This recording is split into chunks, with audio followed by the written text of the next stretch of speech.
नमस्ते दोस्तों। हम लोग चाइल्ड डेवलपमेंट का डिफरेंट टॉपिक्स देख रहे थे। उसी सीरीज़ में आज का हमारा टॉपिक है stages of growth and development, बाल विकास की अवस्थाएं, जो सी-टेट एंड जे-टेट के पॉइंट ऑफ व्यू से बहुत इंपॉर्टेंट है।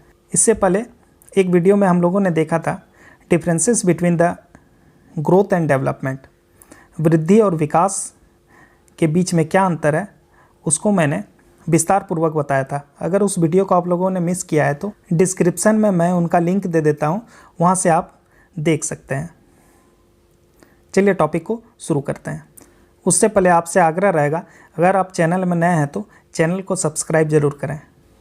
अलग अलग मनोवैज्ञानिकों ने बाल विकास की अवस्थाएं, stages of growth and development को अपने अनुसार व्याख्या की है, लेकिन मेनली हम लोग जो जे-टेट के पॉइंट ऑफ व्यू से देखें तो 4 स्टेजेस को पढ़ना अति आवश्यक है, जो 0 to 2 ईयर्स शिशुआवस्था हो गया, पूर्व बाल्यावस्था 2 to 6 ईयर्स, उत्तर बाल्यावस्था 6 to 12 ईयर्स और किशोरावस्था 12 to 18 ईयर्स।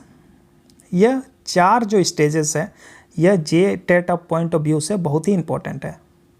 यहाँ पे जो हम लोग पौधावस्था देख रहे हैं, 5th स्टेजेस, यह डॉक्टर जोन्स के अनुसार बाल विकास की अवस्थाएं हैं। इसमें आप देख सकते होंगे वृद्धि को एवं विकास को अलग अलग दर्शाया गया है। इससे पहले जो डिफरेंसेस को मैंने एक्सप्लेन किया था, उस वीडियो में आप ग्रोथ एंड डेवलपमेंट को अच्छे से समझ सकते हैं। चलिए एक एक करके डिफरेंट स्टेजेस को समझ लेते हैं। पहला है हमारा इन्फेंसी स्टेज, शिशुआवस्था। इसमें बच्चे का जो क्षेत्र होता है वो सीमित होता है एवं सीखने की गति बहुत तीव्र होती है। इसमें जो बच्चे का मानसिक एवं शारीरिक विकास होता है, दोनों ही बहुत तीव्र गति से होती है। बच्चा कल्पना करना, स्मरण करना, सभी प्रकार की विशेषताएं इस अवस्था में हम लोग देख सकते हैं। साथ ही साथ बच्चा दोहराना तथा अनुकरण करना भी प्रारंभ कर देता है। अगर कुछ हम बच्चे को दिखाते हैं तो वो बहुत टकटकी निगाहों से वो देखने लगता है और वैसा ही हरकत करने लगता है। संवेदना, कल्पना, स्मरण सभी का विकास इस अवस्था में होती है। बच्चा इस अवस्था में स्वयं से प्रेम करना प्रारंभ कर देता है, जिसको हम लोग नार्सिसिज्म भी कहते हैं। बच्चे की अगर बात करें तो बच्चों का दूध के दांतों की संख्या 20 होती है। बच्चों का जो भार होता है वो मेनली 7 to 7.5 पाउंड्स होता है। नवजात जो शिशु होते हैं उनकी हड्डियां 270 होते हैं, जो बाल्यावस्था तक 206 हड्डियां हो जाती हैं। जन्म के समय अगर शिशु का भार बोलें तो मस्तिष्क का भार 350 ग्राम, 2 वर्ष तक आयु तक वो 2 गुना हो जाता है एवं 6 वर्ष तक 1260 ग्राम हो जाता है। शिशु का अस्थायी रंग की बात करें तो 15 दिन के अंदर अस्थायी रंग आ जाता है। शिशुआवस्था के कुछ महत्वपूर्ण कथन देख लेते हैं। अलग अलग मनोवैज्ञानिकों ने शिशुआवस्था के बारे में अलग अलग कथन कहे हैं। वैलेंटाइन के द्वारा शिशुआवस्था को सीखने का अनोखा काल या आदर्श काल कहा है। रूसों के अनुसार बालक के हाथ पैर प्रथम शिक्षक होते हैं। एल्डर के कथन के अनुसार शिशुआवस्था द्वारा जीवन का पूरा कर्म निश्चित हो जाता है। Let's see next stages of growth and development. Early childhood stage, पूर्व बाल्यावस्था। इस अवस्था को हम लोग टॉय एज या प्ले एज भी कहते हैं। पूर्व बाल्यावस्था में शारीरिक, मानसिक, क्रियात्मक तथा सामाजिक गुणों का विकास तीव्र गति से होता है। इस अवस्था में हम लोग बोल सकते हैं कि यह स्कूल पूर्व अवस्था है।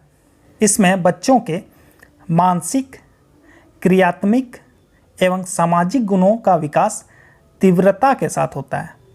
इस अवस्था में भाषा विकास, लैंग्वेज डेवलपमेंट बहुत ही तीव्र गति से होती है।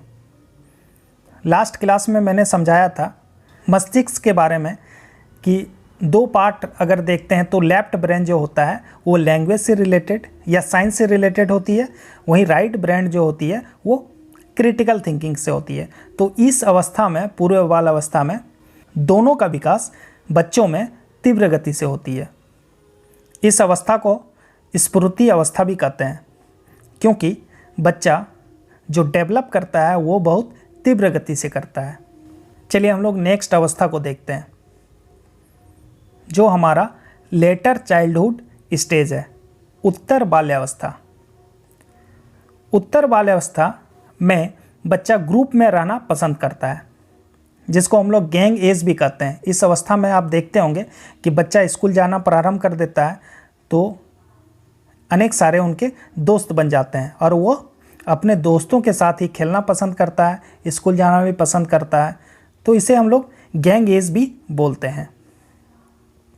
शैक्षणिक एवं भाषा रूप से यह अवस्था बहुत ही महत्वपूर्ण है। लैंग्वेज डेवलपमेंट बहुत तीव्र गति से इस अवस्था में भी होती है, क्योंकि बच्चा स्कूल जाता है तो वहाँ सीखता है, अलग अलग भाषाओं को भी वो सीखने लगता है। इस अवधि में प्राथमिक विद्यालय की शिक्षा होती है। बच्चा जो होता है कि प्राइमरी एजुकेशन बच्चे का इसी अवस्था में शुरू हो जाती है, इसलिए हम लोग इसको एलिमेंट्री स्कूल एज भी कहते हैं। प्रारंभिक विद्यालय आयु भी इस अवस्था को कहा जाता है। शैक्षणिक दृष्टिकोण से अगर देखें तो बालक का जो निर्माण होता है इसी अवस्था में होता है। बाल्यावस्था में एजुकेशन पर्पस के पॉइंट ऑफ व्यू से बहुत ही इम्पोर्टेंट अवस्था है। इस अवस्था में बच्चा तर्क एवं चिंतन करना आदि प्रारंभ कर देता है। इस अवस्था को मिथ्या परिपक्वता, सूडो मैच्योरिटी का भी काल कहा जाता है। इस अवस्था में हम लोग देख सकते हैं क्या कि बच्चा अपने आप में सोचने लगता है कि वह सब कुछ कर सकता है, उसे किसी की आवश्यकता का अनुभव नहीं होता है। इसलिए हम लोग इसको मिथ्या परिपक्वता या सूडो मैच्योरिटी का भी एज कहते हैं। मेनली उत्तर बाल्यावस्था में हम लोग बोल सकते हैं कि बच्चा व्यक्तिगत तथा सामाजिक व्यवहार सीखना प्रारंभ कर देता है तथा उसकी औपचारिक शिक्षा का प्रारंभ इसी अवस्था में होता है। यह अवस्था बच्चे का सीखने का अनोखा काल भी कहते हैं। इसमें सीखने की गति थोड़ी कम तथा क्षेत्र बहुत बड़ा होता है, क्योंकि वो स्कूल जाना प्रारंभ कर देता है। इस अवस्था में बच्चे पढ़ाई में रुचि लेने लगते हैं, इसलिए शैक्षिक एवं भाषाई रूप से यह अवस्था बहुत महत्वपूर्ण हो जाती है। चलिए हम लोग देखते हैं नेक्स्ट, किशोरावस्था, एडोलेसेंस एज। इस अवस्था को परिवर्तन का काल या गोल्डन पीरियड, स्वर्णिम काल भी कहा जाता है, क्योंकि बच्चे का जो आने वाले भविष्य की बातें इस अवस्था तय करती है। इस अवस्था को तनाव व तूफान की अवस्था, stages of stress and storm भी कहा जाता है। शारीरिक, मानसिक, संज्ञात्मक परिवर्तन किशोरावस्था में अकस्मात एवं अत्यंत तीव्र गति से होती है। बच्चा जो होता है वो तर्क, कल्पना, चिंतन आदि विकास को अधिक प्रभावित करती है। किशोरावस्था में संज्ञात्मक विकास में तीव्र परिवर्तन होता है। कामुकता की भावना सबसे तीव्र इसी अवस्था में होती है।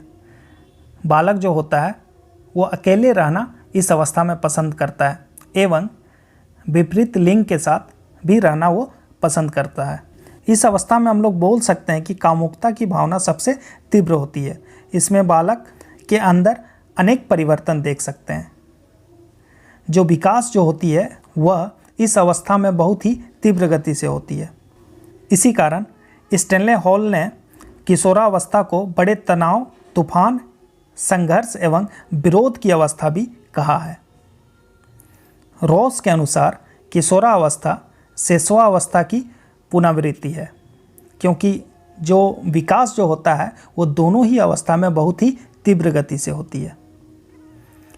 किलपैट्रिक ने कहा है किशोरावस्था जीवन का सबसे कठिन काल है। वैलेंटाइन के अनुसार घनिष्ठ एवं व्यक्तिगत मित्रता उत्तर किशोरावस्था की विशेषताएं हैं।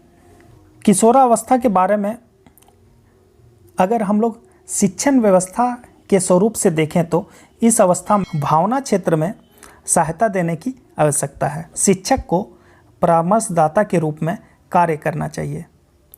पाठ्य सहगामी क्रिया शिक्षण का अनिवार्य अंग होना चाहिए। किशोरावस्था में सांस्कृतिक एवं सामाजिक व्यावसायिक शिक्षा भी अनिवार्य रूप से होनी चाहिए। शिक्षण कार्य एक ग्रुप में भी होना चाहिए। शिक्षण बहुविधि प्रणाली के द्वारा किया जाना चाहिए एवं समस्या समाधान का भी प्रावधान होना चाहिए। ये सभी जो थे वो शिक्षण व्यवस्था थी किशोरावस्था का। आज के टॉपिक में हम लोगों ने पढ़ा different stages of growth and development, बाल विकास की अवस्थाओं के बारे में आज के टॉपिक में हम लोगों ने जाना। आने वाले नेक्स्ट वीडियो सेशन में हम लोग देखेंगे बाल विकास के सिद्धांत, प्रिंसिपल ऑफ चाइल्ड डेवलपमेंट। अगर आप चैनल में नए हैं तो आग्रह रहेगा चैनल को सब्सक्राइब जरूर करें, वीडियो को ज़्यादा से ज़्यादा शेयर करें। जय हिंद, जय भारत।